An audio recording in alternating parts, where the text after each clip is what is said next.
So big weekend this weekend. A lot of racing. If you are watching this on YouTube, you can see how obsessed Blake is with himself. He could have chosen any Hey. background to blur out his room, but he chose his own face. Well, full disclosure, I'm not in my normal room today, so I don't want y'all seeing the stuff behind me. I'm in the Hmm. sim rig room now, which we've now Isn't that replaced into just a your different living room. room? It was my living room, but the sim rig did not fit, Yeah. so that's why I decided to use this background today. That's Yeah. me. That's my rear changer, Steven, which there he is. You can see him. Yeah. Well, So yeah, I can't it fit perfect. I can't judge too much if you're watching YouTube. Um, Behind me are my own photos, so I doing some selfish or selfless plugs. I don't know. It was a long weekend. Not only was there a lot of racing, I was also out of town this weekend and had some fun with some friends, good times all around. But one thing Right I on. had, yeah, I had those friends there, and it's something that doesn't become apparent until you get around people who are not in the racing culture a lot. And I realized NASCAR drivers have the most unique names like ever. And I've always thought this theory, it's like a great athlete's name kind of almost matches their sport. Like I was thinking like t Tom Brady. I not only do I associate it with football, but it just sounds like a football name. Like if you, I don't know, for some reason, if someone said Tom Brady driving a car, it just doesn't fit with me. And granted, you can make the argument that that name became a football name. It wasn't always, but then like Chipper Jones, that can be a I hybrid name. love that you picked Chipper because I was gonna throw that name out there. I'm like, what about Chipper? Like, does Chipper that fit for Chipper could baseball? be a NASCAR name, but when I think about Dick Trickle, like I feel bad for that guy. Like I don't feel bad for him. I mean, he had a good life, but it's just yeah, I see that and then I was looking I'm at sure his other mom wasn't like, I'm gonna name my son Dick. His name was yeah. probably Richard, and his Yeah. last name happened to be Trickle. So Richard Trickle. It's the trickle really. The Trickle is really the one that catches you. It's not really so much being called Dick, but the Trickle part. That's what's funny. Yeah, but I just watching this stuff this weekend, seeing a lot of NASCAR history and just racing history in general. It's like Marco Andretti, that just sounds racy to me. Joseph Newgarden is a bit of a hybrid, but then like Alex Palou, watching him win, I was like, man, like if you're good at your sport, and I was also thinking of another name like Derek Jeter. I was like, yep, baseball. That's a baseball name. I And love that all the names I was thinking of you actually called out. I was thinking of well, Derek they are the Jeter. unique names too. Yeah. What about I was like Babe thinking Ruth? Like Babe Ruth. baseball. The farther back you go, and it was really just because names were just so different back then. Uh, they could probably be, if they were to age today, they would all be in NASCAR. Babe Because, Ruth's out here driving the 20 whatever cup car. yeah. Yeah. Well, I don't also know. Butterbean. I know that's not his real name, but Butterbean Queen. I was like, oh Yeah. gosh. But as I said before, busy weekend, lot to talk about. Let's get into it. Let's do it.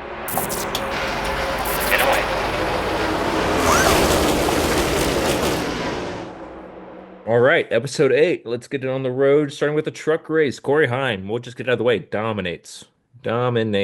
And he finishes this one. He's dominated a lot and finished this one. So, scheme shout outs. I really like Timmy Hill's truck. Grew on me. That was a solid one. Yeah. The trucks didn't have as many cool schemes, in my opinion. I was Yeah, kind of there wasn't struggling. too many patriotic schemes. Yeah. Nothing really stood out. Timmy did a good job of having a Yeah. good patriotic scheme I for could sure. not read his number on the scoring pylon on the TV. But I like sat there and squinted my eyes because it was just the color wasn't there. But and then I also put y'all struck down the 34. That Charlotte one grew on me. Last week there was more trucks I liked, but this week I was like, oh yeah, I actually really like that scheme. Right on. Well, he had a cool suit from it, a cool fire suit. Did y'all? I didn't. Lane? No, no, yeah, I know Lane had a new suit from it, but did y'all didn't have a different suit, right? No, the ones that you see in the background here are the ones we got for the whole season. Yeah, the yellow loves. Okay. They had a new fire suit rule implemented this year where you're only allowed like one fire suit basically design to where teams Okay. aren't spending too many. So it kind of helps teams save money, but it doesn't at the same Yeah. time. It's some kind of rule where it basically states that you can only have X amount of sponsor suits, and then your behind the wall guys can only have a team designated suit. They can't have the like if we have Loves on the truck one week, and then if we had another company that we had a different fire suit for, we could have those. But the Yeah. behind the wall crew can only have basically like the team that they work for, and it's got to be the same one every week.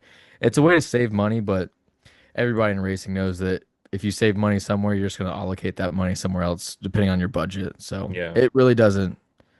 It makes sense. It doesn't make sense at the You same also time. don't want to just get too many suits and trying to match a top with a bottom. It all gets messy by the end. All of ours are one piece, so Oh, well, there goes my yeah, joke. you really can't mess that one up. I mean, plenty of teams do have just like, I've tops and seen the bottoms two are two piece ones. pieces, but Yeah. yeah, no, these are all one piece. Which was it at Indy? Did you see that in the pits? I can't remember what car it was, but the gas man, because bringing up these suits now, the gas man caught on fire. I'm Oh, not quite sure how bad it was. I mean, it was like bad. They had to like spray him down for the moment, and yeah, I think he went to the infield care center just to get double checked. But yeah, like it was like the whole car caught on fire, and I think it was Rossi was the last name. oh, Um, Alexander Rossi. I believe so. No one Okay. quote me on this. It's a quick Google search, but don't quote me. Anyways, yeah, like he got out of the car and it just pit road, everything went horribly for him. But yeah, it was like the first time I was like, oh, whoa, like he was on fire for a minute. Uh, I'm looking at my notes for the truck race and yeah, It wasn't a super action-packed truck race for the it most part. wasn't. It was pretty low Yeah. key and simple. Everybody maintained Well, really pin only rec. people were only like beating Corey off of people were only beating him off of pit road really. And yeah, once it got Yeah, back to once he got to green, the lead, he was gone, yeah. dude. We all talked about that briefly. I think in this first to second stage, between the first to second stage was when we were in second. I Yeah. was wondering if Lane got two women got some clean air, if the Yeah. truck would take off and maybe get past Corey, but no, that 11 was in another zip code, man. It was so fast. Well, that's A lot what of us, a lot of us were speculating like, would they fail tech? Just like, did they have something that they found? But no, I mean, there's I'm a not race even to ever trying be to. suspicious about.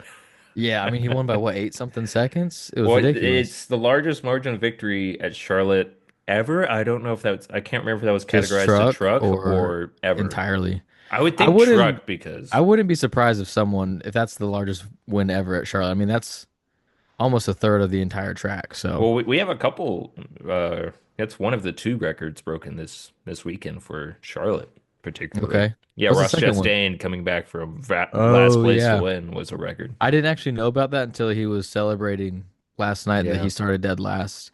Yeah. So that's pretty cool. I think Yeah. the 24 was the best car. He just the last 8 laps didn't have Best the car goods. and best looking car. I think that was my pick last week was It the was your 24 just because pick. of this the scheme and Yeah. for a little while I was like, oh man, I'm gonna pick the right winner and Yeah. I realized I was like, the stinking one, man. I But don't good on have Ross. Ross is a great guy. yeah, he is a fun winner. We'll get to him in a little bit, but watching him like I still have kind of like a sore spot from him because he came in hot. Especially in those couple years where he did really good. He got like 3 wins in one season, but like was also taking out a lot of people in the process. Yeah. And a couple of those incidences were with Hendrick cars, and I just that's my team. And and so I was like, get that guy out of here. So yeah, I still have kind of a sore spot from him for that. But yeah, seeing him win, and I was like, he's a fun driver. Yeah. I can't knock that. But yeah, I guess we'll move on from the truck race. I guess the only notable finishers I really want to point out in the truck race, Caden Honeycutt again, great run. Shout out And to Caden's pit crew. Those are some of my friends, Brian Eastland, Corey King, Brian Bottomy. I think their carrier is Mikhail, and I don't know their fueler off the top of my head, but both times we came down under at the end of the stage, they came down like third and fourth and went out like P1 both times. So they had some great pit stops, and I know that they probably won't hear this podcast, but I was gonna give them a shout out because we went to bat against them, and I think both times they leapfrogged you took a us. bat against them. Yeah, completely. But yeah, we went down there. I think both times we maintained or gained a spot, but both times they ended up beating us off pit road. Wow. So they had great pit stops. Good job, 45 crew. Yeah, and then also I see on here Matt Mills getting a seventh place finish. So good Was it on him. seventh or eighth, something like that? Seventh. So, Nice. so yeah. Again, Kyle Larson, or not Kyle Larson, Kyle Busch being in this wasn't a huge factor. No, but he Came home was about fifth. a fifth place truck all night. Yeah. I think we finished what, fourth? Right in front of Yeah, him. or fourth. But The yeah, 44 and 45 were second and third. let's move on to the Xfinity race. Now, I will be honest with the viewers here and the listeners. I watched it, but I don't really remember much of it, and I haven't had time to watch the highlights. So, but we'll still get into it. My scheme shoutouts for this one were the 1, the 7, and the 26. Blake mentioned that he really liked that scheme beforehand, and I said, well, so did I. The 26, I like the 54. That was a solid scheme. Yeah, Along with the 99 was good looking, but the line, I don't think the 99 got to race the entire race. They had an issue. I think pretty that quickly, pretty early.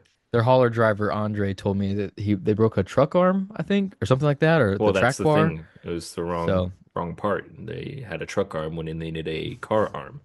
yeah, So, not rocket science, but I can think through some things. But they yeah, broke something. They were out really fast. So well, 499 guys. as I can't really talk to the race, I can talk about some schemes, and this is a point that I was, or something I was thinking about this weekend, because I always look forward to the patriotic schemes, whether it be now or a July 4th race. But I am kind of getting worn out on a straight up American flag car. Like I remember the 3 this past weekend kind of had it, the 54 had it. And when the car like also Chastain or just Trackhouse's jockey scheme is just an American flag on overlaid Yeah. onto a car. And so I think when it comes time to this race, like I want to see a more creative like red, One of white, and blue. my favorite scheme of all time for like when it comes to 4th of July or just an American a patriotic scheme I can is guess got to it. be I the can guess it. 2002 Jeff Gordon firework car. Oh, I was gonna guess that as a joke. That one it was my favorite one as a kid.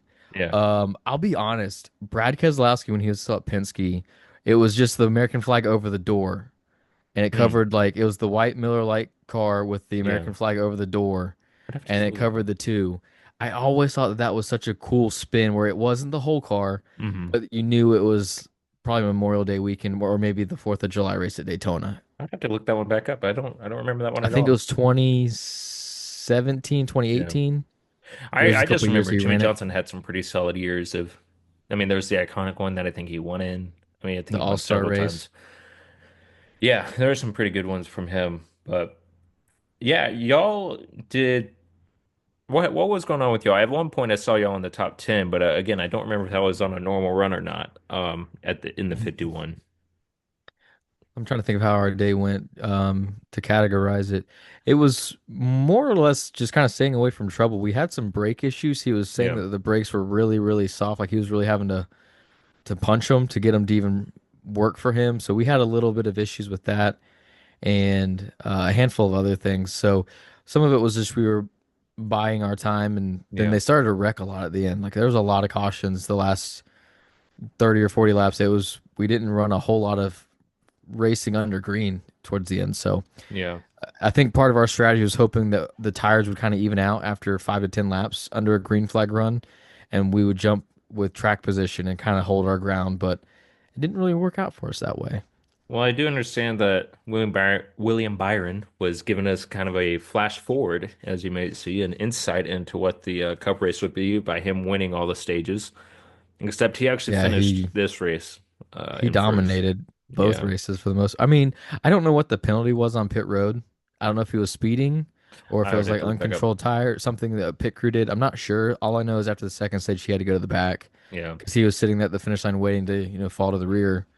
And I never got word on what that was, but I was like, you still got like 100 laps, man. So Yeah. you're gonna go right back at the front. I know it. Well, it's an exhausting weekend because we're sitting here talking about 3 races, but I mean, if you're That's a just viewer, NASCAR. yeah, that's just NASCAR. There's 2 other races with that. And they're not short races either. But yeah, I mean, honestly, there wasn't really a bad race this weekend in the way of NASCAR.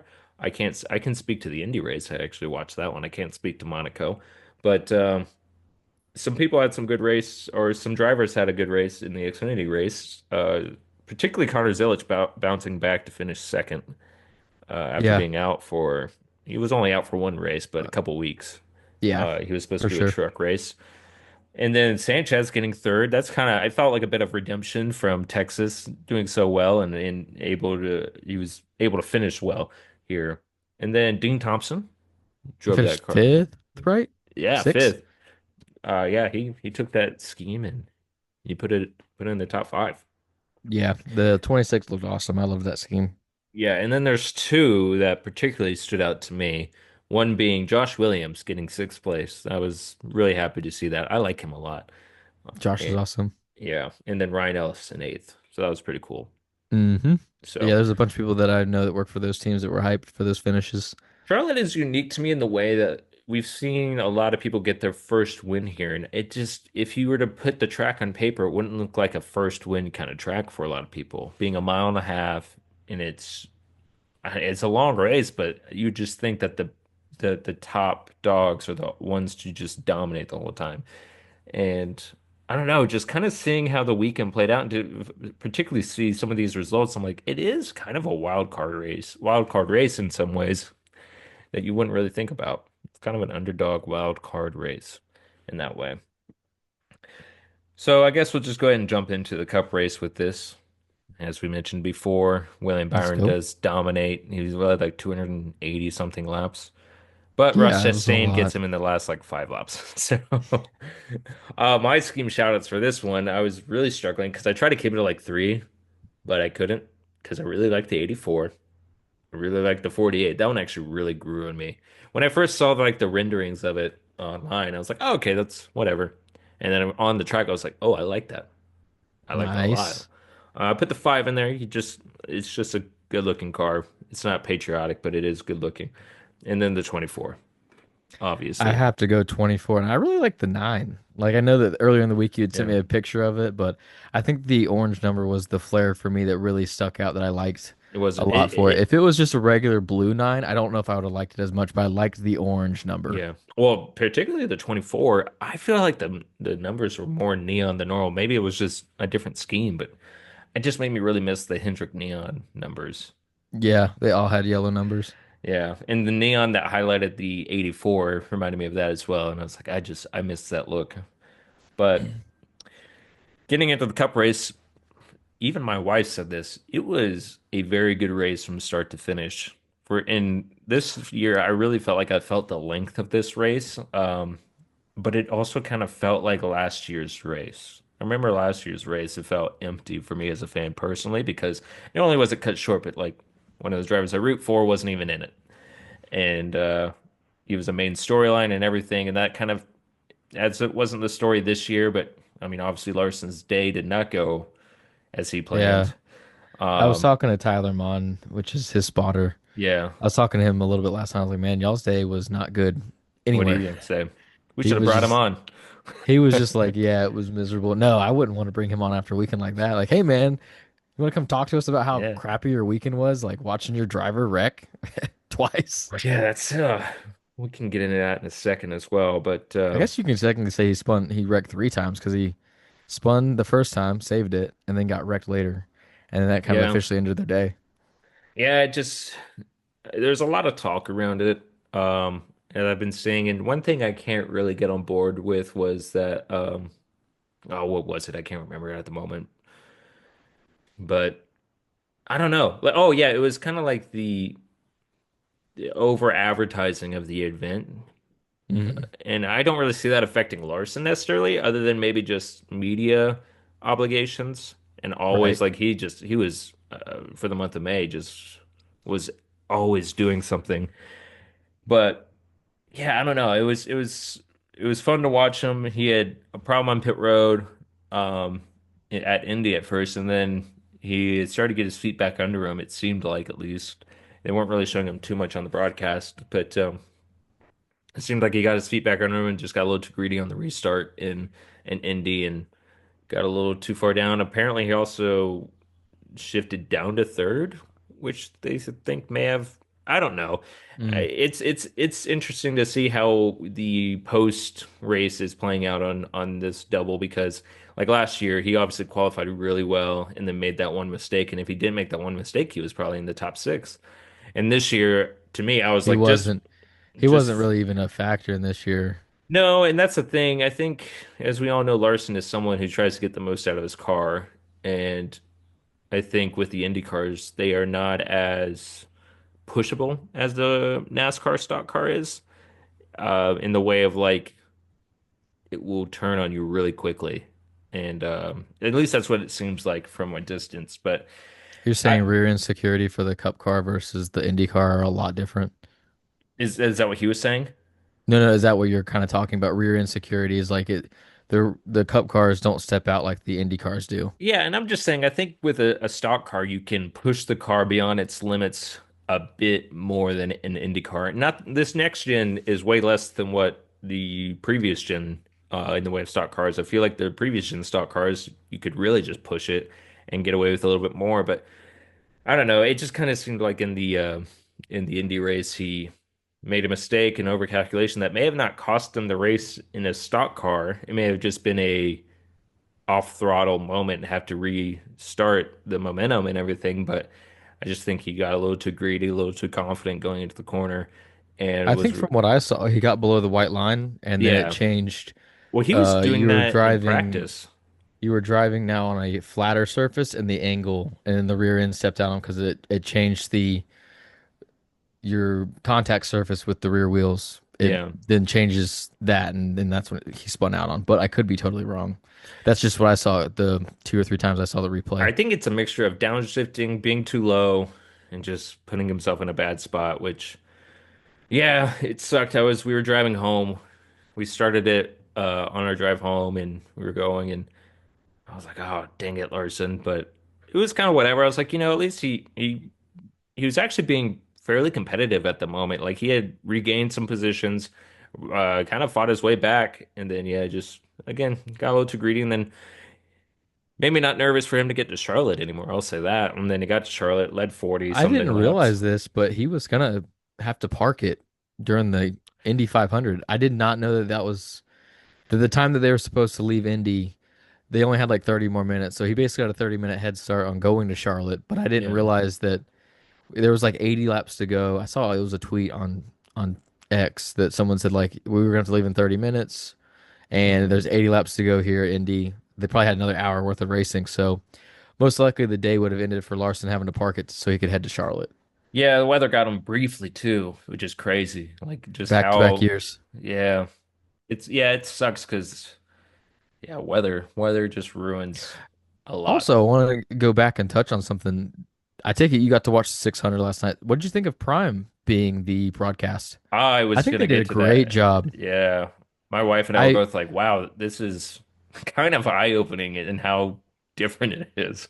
I thought it was really good. I know that we are totally jumping to a different subject, but No, it's before fine. we got somewhere and we forgot, I was sitting at Chili's with the family. We went to meet some Did you friends, get and a triple dipper? nope, I went straight for the steak, dude. Give me the garlic butter steak.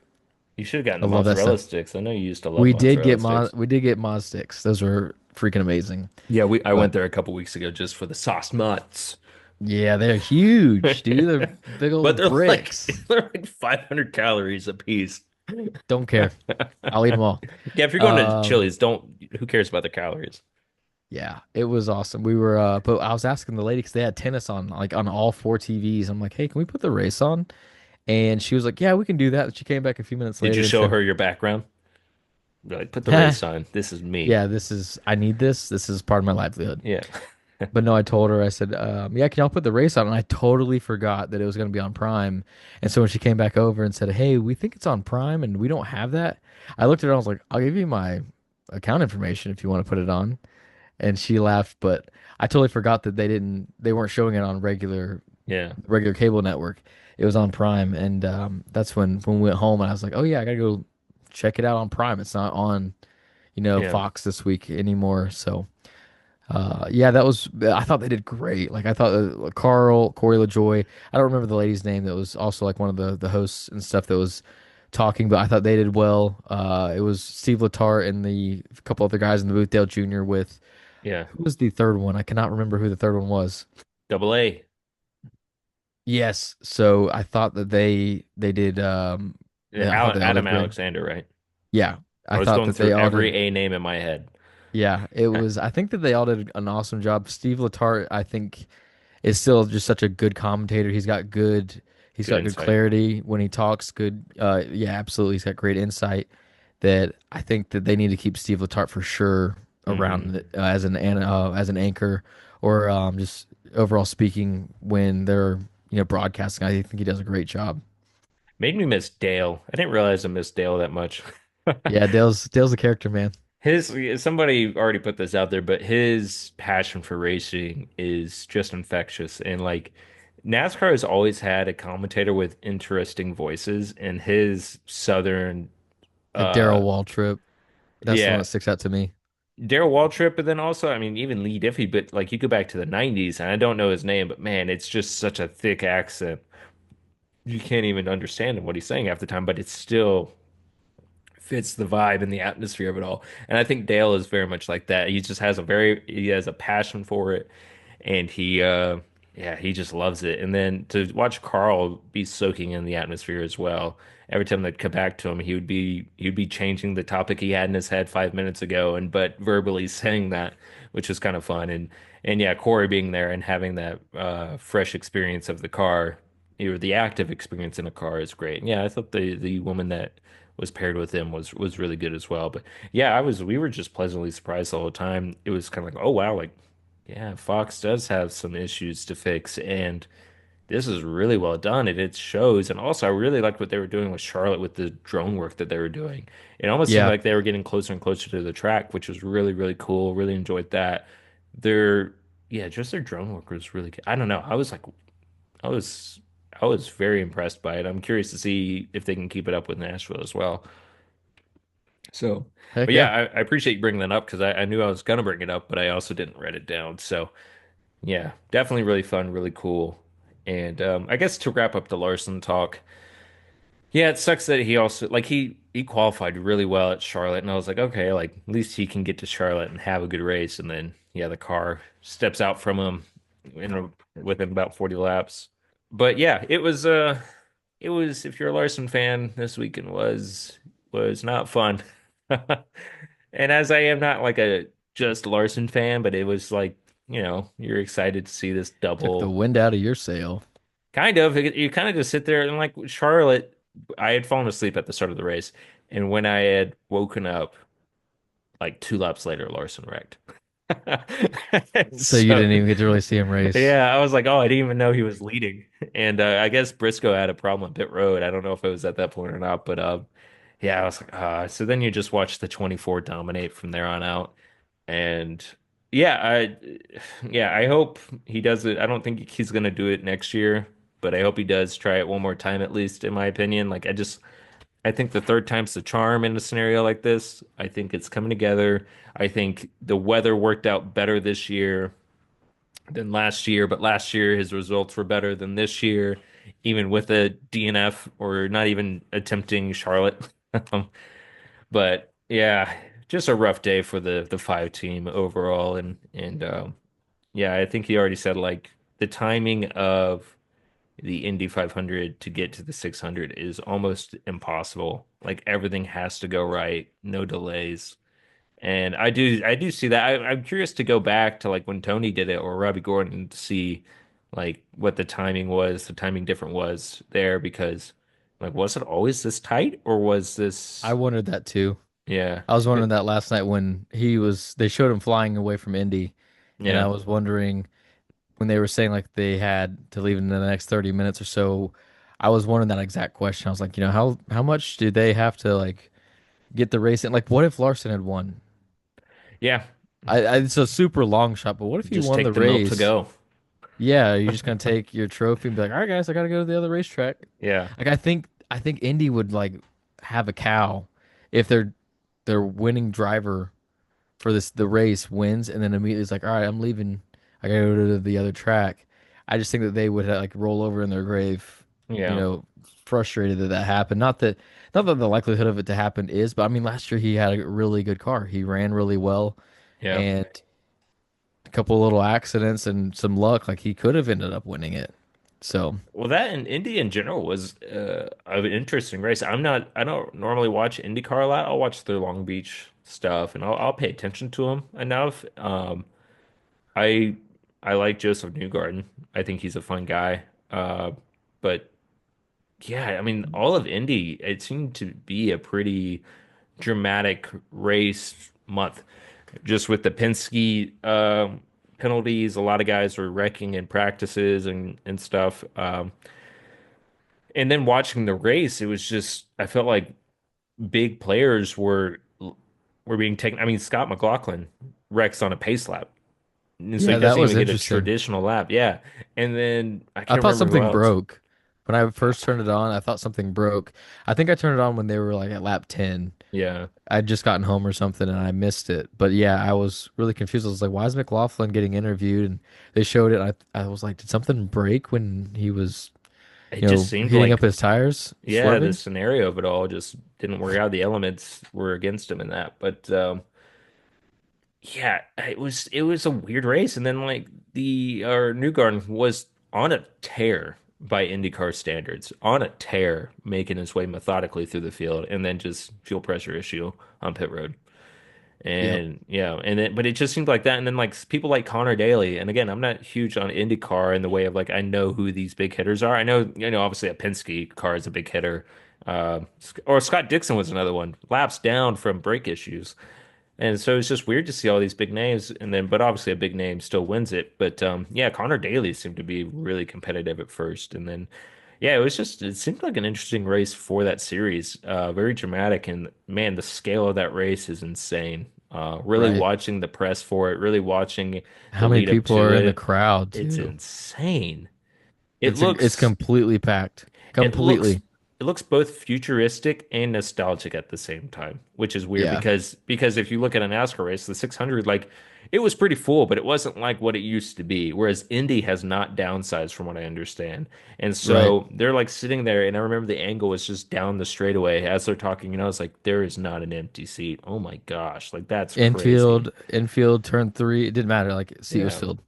Yeah, I've never really understood the magnitude in the how big that race is until I really watched it this year. I was like, that is a huge event. That Same is thing for huge. Monaco. Monaco has always been like Yeah, that did you mecca. watch it? Oh yeah, I fell Uh, asleep for a little bit because I had just woke up, and I'd been up kind of late the night before. so as But someone who does, I like again, I follow F1 in the way of like I see the results. Sometimes I see highlights, but as for will I watch a race? Not right now. Like I'm not gonna wake up early for it. It doesn't, I love the personalities in F1. I find them to be so fun. I'm excited that a motorsport has very fun personalities because NASCAR doesn't have the best. I love NASCAR's racing product, but F1's racing product can be boring if you just don't know necessarily like what you're seeing. So, was Monaco boring? Was it a good race? oh, Monaco is always boring as a That's what I race, thought. like unless there's a massive crash or something. Well, yeah, But unless no, like a guy with Monaco, like a that's whip and then like breaks Tony Stark's car in the middle of the race, and then Tony it's funny Stark's you like, bring that "Throw me up. that briefcase." It's funny you bring that up. Someone was breaking that down on Twitter the other day, and I was like, I gotta tune into this. What is this about? And it was like some historical race. So Tony Stark owns the team and Yeah. he replaces the driver, but it wasn't actually the F1 race. It was the historical race at Monaco, but it's like the Mm. same weekend that there's an F1 race. Oh, And so okay. someone showed that like the label before like the header on the broadcast when it was starting is Tony Stewart's going to take over the driver's seat and kicks the driver out. And I remember as a kid I was like that doesn't make any sense, but okay, I'll go with it. And then someone broke it down and I'm like it still doesn't make sense, but it makes a little bit better sense now Yeah. seeing that cuz I haven't watched Iron Man 2 in 10 I plus recently years. watched it, and I knowing what Monaco in F1 is at this point in my life when I was young, I was like, "Oh, okay, well, that's how easy it is." And it's like, no, it's hard to just race Formula One. Like, No, I yeah, don't you really can't think you just can hop even pay. in. You can't even just hop in one. Like you have to have Yeah. a certain amount of racetrack experience, age, and also you have to have like a license, a special license. It's a process. You can't just be like, "Hey, I own the team." Like, get out of the car. Yeah. That is unrealistic as Yeah. hell. But yeah, the Monaco race in and of itself, it's the only reason it's even still on the like F1 schedule is because it's Monaco. Yeah. That's all it is. It's because of like what it brings as an atmosphere, the yachts, and then the actual city. The racing itself is some of the worst racing in F1, if not the worst, because you can't pass. There's no passing zones. The cars now are a lot bigger than what they used to be. 20 years ago, 15 years ago, the cars were a Mm-mm. little bit smaller. You could kind of pass. You also had different power units, so they were making different types of power. You might be able to pass a little bit more at Monaco, but as of like the last 7 to 10 years, the cars have gotten bigger and it's even harder to pass now. So it's all about qualifying when it comes to F1. I Cool think venue, cool atmosphere, but the racing itself is piss poor. I think that's one thing I noticed about Monaco whenever I look at the chatter about it all. It's like it's and also the visual of it is such a cool looking track and just the footage that comes from it is insane. And I love that. And I was like, man, I wish NASCAR kind of had a venue like that. But at the same time, I don't know if NASCAR really pairs well with street racing, street course racing, but it's kind of has yet to be seen. I want to see one more street course. But yeah, I was like, I don't know. It's a really Let's cool. go to Monaco. Just beat Honestly, and bang. F1 would That be, honestly, Monaco could be a track that if NASCAR went to, because they have fenders, you can kind of bump into people and you can get away with it in NASCAR. You can hit somebody, push them out of the way a little bit. F1, you cannot do that. You cannot hit another car and live to continue to drive. Like you're yeah, basically gonna like have to go to the pits and change a wing or yeah, whatever the case might be, or you're gonna have to be retired out of the race. You cannot keep going. yeah. Something like NASCAR where you have a car that you can kind of push, beat and bang, and you got tight corners. Honestly, NASCAR might be able to pull it off if you I'm had a sure track they like could. that. I'm sure there'll be a couple drivers who figure it out. Um, Give me a crap ton of horsepower, though. That's the one thing. yeah. Very much. Well, let's wrap up the cup race because I can tell we kind of want to talk about the other stuff. But honestly, yeah, cup race was very fun I to watch. loved the overall race, the racing product, the 2411, even the 77 for a little while Yeah, before he blew up. talk about some heartbreaks Great. here. I talked to my buddy Jarius that's on the 77 after the race. I'm like, man, I thought y'all were gonna be a contender and possibly get a win. And he was like, dude, I'm so sad. And I said, I know you are, man. Like, you'll get You one. keep seeing flares of Carson, and it makes me wonder, like, what's he like in more consistent equipment? I'm not gonna say better because at I times don't that know if that 77 can be. 77's even all that bad. That's the That's what I'm thing. saying. I think he just has picked up on the next gen car and he likes it and it's suited him well. I don't know if you saw, but the Ross block that he put on the 24, it's like the You're talking winning about the move. very sort Yeah. of. It was also included with like the 11 being near him Yeah, but the 11 was already a lap down on that or one. going a lap down or whatever. Yeah. But it was like, man, like when I saw it, I was like, oh, they're gonna wreck. And then Byron lifted. I will say these kind of races from Byron, and you could say the same about any other driver, but Byron scares me in the way that he is like silent but deadly in a lot of times. Like he will go in and dominate a race, and he is consistent in the race. Like he rarely messes up from the lead. And I think if he's someone that down the road, once he breaks that championship barrier at this point, like I don't see a lot stopping him. He's a driver that is so impressive in my opinion. Just because of how he started from the sim rig, because there's been other drivers who start from the sim rig and get a shot, but like he's all the way at Hendrick now. And this is with, did he ever win the Xfinity championship? I want to say he did. I don't know. I'll have to look back up. I don't think so. I think he got moved to Cup fairly quick. He only We raced like one season in Xfinity, Well, that's the and I thing. don't remember who won the championship that year. Maybe he did. I I know can't. he's It was like 2017. I yeah, think it's the one year he ran Xfinity because he ran truck Xfinity. Then the next year he was in Cup. well, I know he got moved up pretty quickly, and It took him that's like 2 years before he got his first win. but so did Chase Elliott, and Yeah, I mean Chase was like even Larson, the I think same. at Ganassi was like a 2 year thing, but yeah, I don't know, like these kind of races out of William Byron because this is not the first time we've seen this kind of dominance, and usually he finishes them. And it's just crazy to me. I'm like, he is he's a good driver and he's a force to be reckoned with. Reckoned. I don't care. Uh he is he is really good. And he knows what to do with a good car and he can finish the race well. And yeah, I'm expecting him to win a championship within the next 3 years, honestly, at this point. So could be this year. We'll see. There's still a lot of racing left. But let's just go ahead and get into the finishes at on the cup race. As we said, Ross Chastain breaks through and gets a win this year, and not in the playoffs. So he's officially, He's or locked in. sorry, that's said it sounds confusing. He got a win last year, but it was playoffs.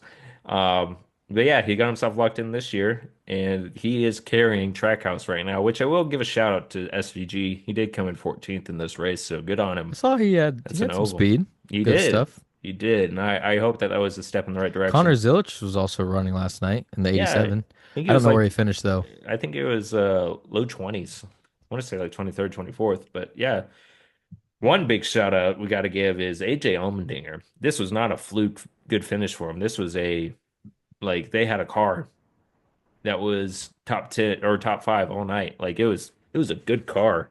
So great on them. Brad Keselowski fought back to come in fifth. I think this was like a fresh breath of air for them was Yeah, they've getting had this nothing fifth but place. bad luck. And then Michael McDowell, another one where it's just like I honestly kind of forgot about him as a factor for a minute, and then he comes in and finishes seventh.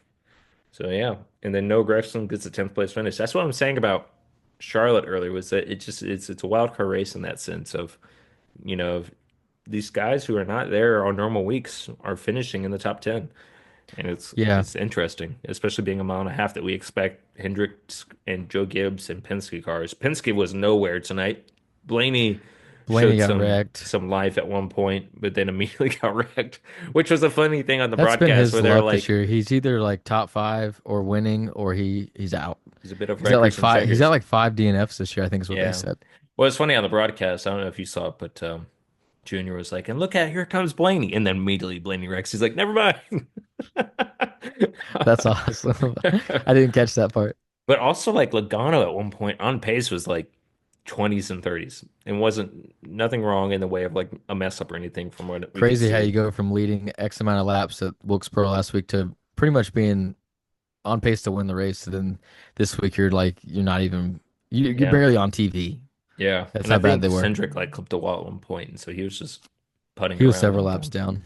I saw Yeah, that too. and I think once he got his lap back, gosh, Josh Berry, the Penske adjacent car, I think he finished like top 15. So he he was again another the best Penske car at a race.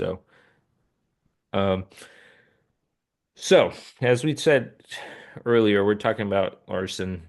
Would you want to see him run another double, or you want to kind of give it a break?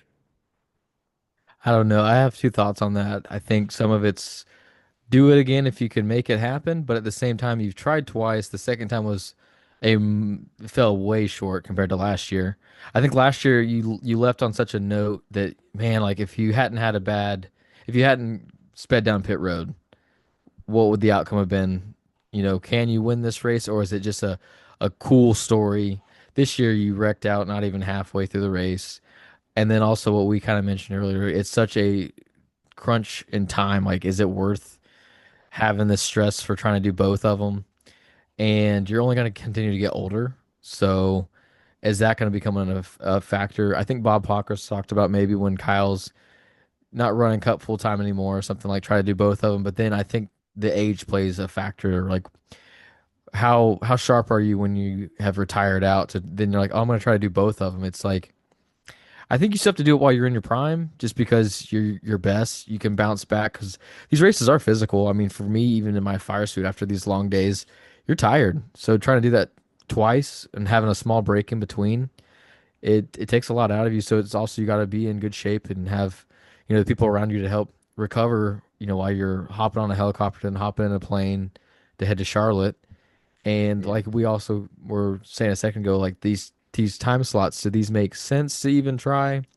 There's a few factors. So I think if you're gonna do it, you gotta keep doing it while you're you're young enough to do it, but at the same time, if you say you want to, go ahead and say like, "No, we're not going to try it again." Like I understand. It's kind of it's almost not worth the risk and the things that could go wrong trying to make it back to Charlotte when maybe your sole focus needs to be just on the 600. Yeah. I would be curious. I kind of want him to take a year off. Sometimes, I mean, I do and I don't. Like, I want him to, because of the Indy 500, the past two Charlotte races have not been good for him. First off, he didn't even get to try in one. This next one, I can't, I'm not gonna mark Charlotte down last night as him having pressure. I think there wasn't anything uncommon that happened to him yesterday. That was just like that was clearly just pressure and him being although I did see some reports of just people that were around the garage, particularly like the media saying like you could just tell Larson was down. Like Mm. he was just like he's not he's someone to quickly like write off a race and just like all right, on to the next. They said you could just see he was kind of like glazed over is what some people were saying. So I still don't want to say that like him getting out on the track, running the high groove and hitting the wall and potentially have bent the toe link there. I'm not going to call that the pressure of the Indy results getting to him. Um, I still don't quite know like what to think of it. Not that I need to have an opinion, but like just as a fan, like I want to see him try again because as with what we saw last year and some of the aggression we saw this year at the Indy race, I was like, I think he could be competitive to some degree. And that's what's I frustrating is think like he does have the potential to be right up there with Tony and Kurt's results and even Robbie Gordon. I think Robbie Gordon had like six. He does have he can be right there with him, but it's just not been in his favor in some of the whether it be weather or his own his own racing mentality of just all right, there's an opening, I'm gonna send it. I think that the idea really comes down to like the as a someone that works in racing or just a regular fan opinion is what do you want to see the driver, do you want to see him be able to accomplish it as well, or is it the idea of just witnessing it? Like, do you want to see them run both of them, finish both of them so that you can say like I watched that, or are you a fan of Larson to see if he can win it or how well he can finish? So I think that's the stance you have to think about long term Yeah. for, wanting to see him do it again. Is it, like I said, is it you say you witness it or you just want to see if someone can do it? I think what I mainly have, and I wonder if other fans would have the same feeling, because it wasn't this wasn't just a Larson perspective. There's a lot of people that don't like Larson. There's some people that don't mind him, and then there's people that absolutely love him. And for me as a fan, I feel almost unfulfilled by the double so far because we got to see him complete only one of the four if you're to count this year and last year. Like he still hasn't, he's only finished one full race so far. And Yeah. so it's like there's this unfulfillment of like this year, my goal was like my personal goal of what I wanted to see him do was just complete 1,100 miles. Like that's the milestone I feel like you have to get over. That's so hard. And so. I would like to see him do it again. If I had to be a fan and pick one, I want to see him do it one more time next year. I think third time's the charm. It all looked I good. wouldn't be surprised if he tries it one more time, and if it doesn't go well, then he can Yeah. can the whole idea. Yeah, at least give yourself one more shot. Again, I think if it would have been, we'll find out in the next 2 or 3 weeks. I feel like if it's going to be happening again next year. Granted, the contract was only for 2 years with McLaren, but uh, I would love to see Chip Ganassi be like, hey, come drive my car. Yeah, That would be a fun reunion. Uh, but yeah. We'll see. I mean, I kind of also want him to go and win another 600 like he did in 2021 or whenever that was. So when he dominated that race. But yeah, I also want to see it open up to another driver. I think another driver, that's a fun question. Who would you like to see run the double in the NASCAR? Because that was another thing I liked about a someone like Larson being at Indy was it represents NASCAR as well. And if they do well, then it shows that they can be competitive in multiple disciplines. mm, I think Bell is someone that, I mean, obviously he's, I could see Christopher trying it and being successful. I might would say Denny. Denny's getting old, so I don't know if he would want to do that. But he I did think talk he about said that with he Kyle doesn't really have a Busch. huge interest in it. Kyle Busch so we've He learned a was lot supposed this week of he Kyle was Busch wanting and to Jimmy try it back Johnson. Yeah. in 2017, I think's what he said. Well, also I think what Larson's opportunity was Kyle Busch's, if I remember right. Yeah, it And was then yeah, very similar. yeah, and then they gave it to Hendrick. Well, I think it was a sponsor issue. I think M&M's was still around, if I remember right, because Bush was talking about on Hamlin's podcast weeks ago. He was saying like M&M's was going to sponsor an Indy car and like pay for it all, and then um, I think something happened between sponsor communications in the I car. want to say I heard something about like they had to buy the car too, or something Yeah, like that. There's a whole nother process, and they kind of talked about it. And I think then Coach Gibbs and the next year was like, "Yeah, we don't want you to do that." yeah, and then I think Hendrick Car swooped in and took care of it.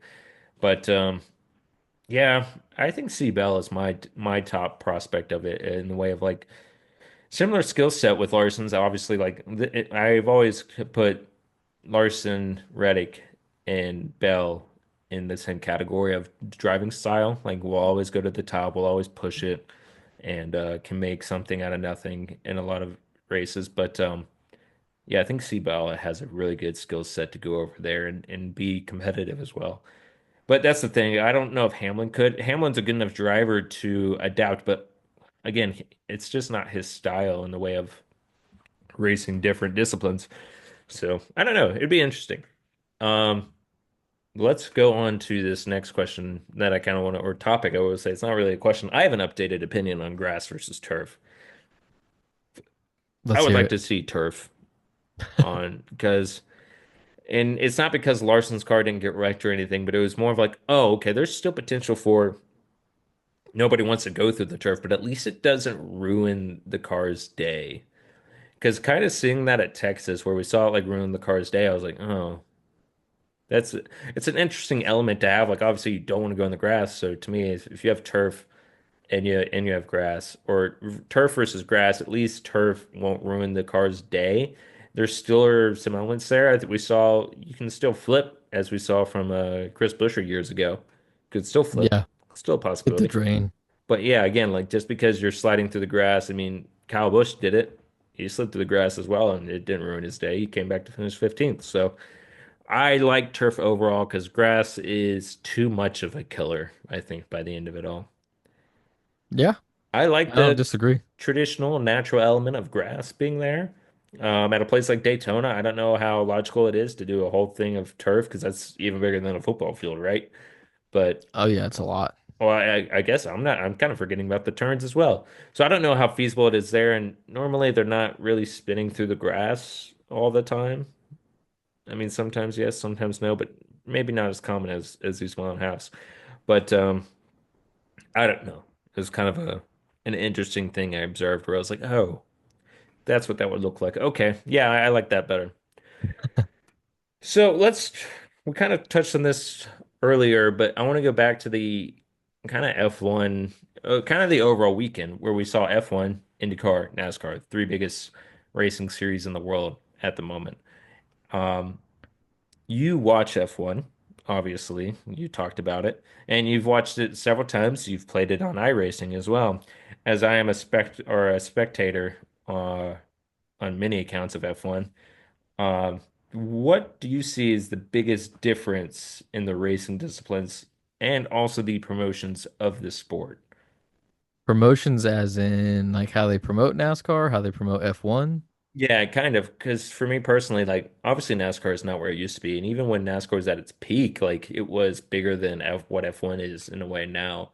Uh, and that's a bit of a different time where, like, I don't know, viewership was a lot different. You didn't have social media to go to afterwards, kind of deal, Right. and you didn't count those in. So it was a lot different back then, but I like there's a lot of stuff when I watch an F1 broadcast on the rare occasions I do, there's a lot of stuff I like. I even texted you when Norris and them were going into the race was over and they were waiting The to go cool into the down podium. room. Yeah, so they call it the cool down room. Okay, I loved that. I like watching them watch the race and kind of like they were almost giggling over the race and stuff. And I really liked that. I was like, that's kind of cool. Granted, NASCAR doesn't celebrate podiums to that extent, but like getting a driver's reaction to the race almost immediately is a very interesting thing to do. And I like that a Yeah. lot. So what do you see that like F1 you think does really well and maybe even does really bad? I don't know. What do you see? Well, you got to think F1 has only 20 drivers and NASCAR has 40. So, I mean, you got double the amount of cars in the race.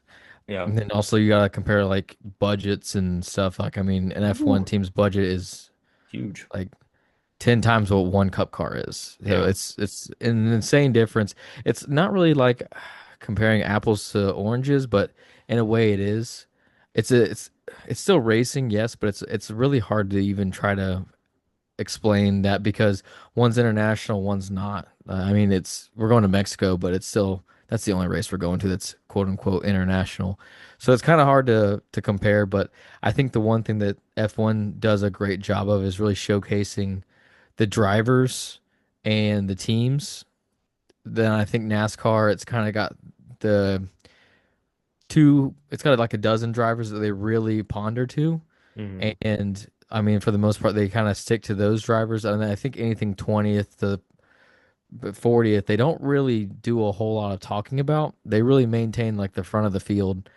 Yeah. So, like, as in race product or comparison in the broadcast, that's the one thing I notice that even F1 still kind of does that too. They really only keep to the top five, top 10, but they do at least have a good job of everything across the board is unanimous, the same. Like each car has however many cameras, one on the driver, one Yeah. above the driver in the cockpit, which not every cup car, every Xfinity car or truck has an in-car camera that I think has always been something that maybe NASCAR lacked. I know it costs money to do that stuff, but that's just a way to have extra fee. Like if anybody wrecks or if anybody gets bumped, you can have an immediate feed of like, oh, hey, let's go check the camera. Yeah. So that's some of the stuff that I think that NASCAR has an indifference in for sure. But then also the actual racing style. I think F1's only like an hour and a half, 2 hours long, no matter what, because of the amount of G forces your body's under when you're taking a turn at 230 miles an hour, 220, whatever the high speeds are for F1. I think that's the high speeds on straightaways is like 210. But I mean, the amount your body, the G forces you're under for F1, you can't do that for 600 miles Yeah. for like NASCAR. But I think that there's just playing like iRacing alone, you have to be very intuitive on each corner where you're braking, downshifting, upshifting. So I think it becomes second nature when you really just practice that all day long. You get good at it. I'm decent at it, but when I'm driving like the Cup car versus the F1 car, I have to be so in tune when I'm driving and like where I'm braking, downshifting, and if I'm in too low of a gear, I spin out in a corner. I don't know if the Cup car has quite that same demand that the F1 car has. Now, I've never driven either one of them in real life, so I'm not trying to say like I'm some know-it-all, but when I'm driving the Cup car, like I just have to, back up my corner sometimes because my tires are starting to wear out. So, or I'm having to hold the brake a little longer to get it to turn in the center. So I think that the difficulty for F1 to then the Cup car are vastly different. Yeah. And I mean, you're also not driving as fast. So there's that as well that you have to take into consideration. Like, if the F1 cars, if you're getting really technical, if you have DRS activated, so you have the rear wing is open, you have to remember to brake earlier because you're carrying like 10 more miles per hour of speed. The Cup car, you don't suddenly have this acceleration and speed where you're carrying instead of going into a corner at 180, you're suddenly going in at 190. You don't have that with the Cup car. So there's so many differences, I think, but that I think that people love F1 because it's so technologically advanced that it's exciting. That's I think what appeals to me is when you look at the technology behind the F1 car versus the Cup cars, that they're just so ahead of their time. It's just that car does what you tell it to do versus the Cup car, like you can't turn on a dime. You're gonna Yeah. spin out and wreck. Well, that's what is interesting to me. Like I remember like last year, whenever it was, when Larson and Verstappen were headlines of people talking about who's the best driver in the world and all that. Larson standing his ground and saying like, I just think I'm more adaptable. I remember like for the first week I was giving into the debates, but then I went, oh wait, like this is kind of dumb because these are very two different disciplines. Verstappen's very good obviously in F1 and also very, very good in the simulation online. I've seen like a couple things. I actually don't really even want to talk about them as two drivers, but it just kind of reminds me of there's so many different disciplines in the world. As you said, like F1, there's a lot more technicality to the car. It's very much like an engineering spectacle. It's a I masterpiece versus That's the what I Cup car call, is yeah, old school, it's a new bit, yeah, school mixed together. it's a bit more relatable in a lot of ways. Uh, and I personally like NASCAR's racing, like on track product more. That's why I watch them. Um, but I find F1 to be such a spectacle that it is. I'm curious because F1 is, I would actually say that it's really coming down from its peak, its popularity that it had for a while. And but I'm curious as to the way NASCAR also settled, what is left when it's settled? Like what are people still Did you gravitating say towards? F1 is coming down or NASCAR's coming down? Well, F1 coming down now. I think their numbers are going down a little bit. And this is me just saying, like, you had the fans from Drive to Survive. You Hmm. got them there. But naturally, whenever people start to, because I think motorsports in general just doesn't have a longevity to it, as football or basketball or baseball does in a way. Um, and I think that's just because not everybody loves how motorsports goes. Like there is, you can't keep changing a motorsport to please the people, just as you can't keep doing that with like football and basketball are a bit different. Sick and ball sports in general are just a bit different. But like, I don't know, I feel like motorsports, they kind of run or they kind of get fatigued for a lot of people, or at least the general public. And so a lot of people will just leave as they were just casual fans and they're like, all right, this is kind of boring, and maybe their favorite driver retires or goes to another team and it just doesn't perform very well, and so they fall off. Kind of like what happened with NASCAR. Dale dies, and a lot of people, as granted, I think NASCAR still peaked later after Dale died, but like the longevity of a sport, once you see a Tony Stewart go, a Jeff Gordon go, a Jimmy Johnson go, you naturally see A lower lot of the viewership. fans, yeah. Yeah, but it still kind of leaves to what did people that really love the sport and come to really love the sport, what did they grab onto? And I'm curious to see what that will be for F1 in the way of like, is it just going to be this spectacle that they just love the technology aspect of this, slash the drivers, or do they just genuinely love that style of racing? And I kind of say the same thing with like when I watch uh some MotoGP clips, those guys on those bikes are insane. And the same with rally cars. I mean, the Isle of Man race with MotoGP, insane. Oh Yeah, my gosh, that's crazy. But like, I don't know. I still find myself going back to the racing product of NASCAR. I like that close quarter racing a lot. right. Um, so that's what I'm curious about with something like F1's popularity. When it settles, when it flatlines, what is left? What are people gravitating towards besides just personalities?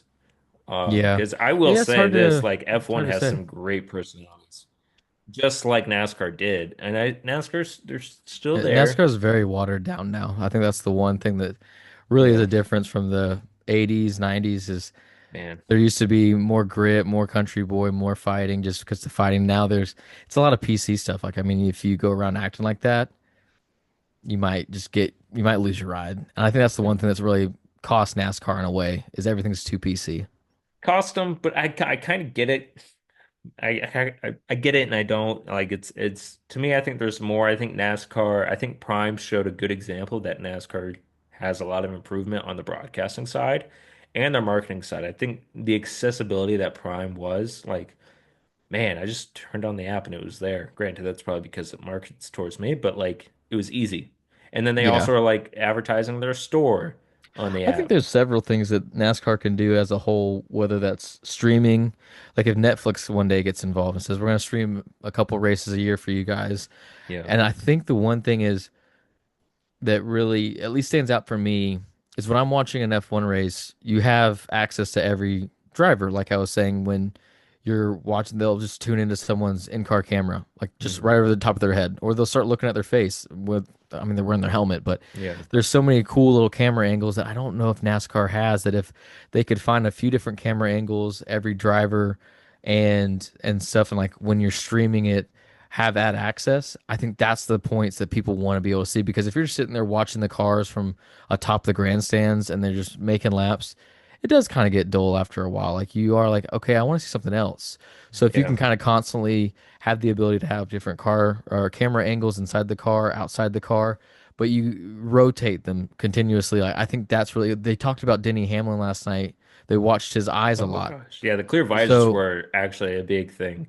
so just that alone He brought was, kind of like a, he was laser focused, but it was yeah, cool because we don't really ever get those kind of camera angles that I think that they need to try to work on. Just a few camera angles and some, you don't even have to have storylines, you don't have to have drama, just things that are different, like kind of constantly pushing that, like, the next level of like what's something else that we can show. There's been different tests that NASCAR's done over the years where they take cameras and they'll put them inside the fender wells to check like what's the tire doing or what's the suspension part hmm doing.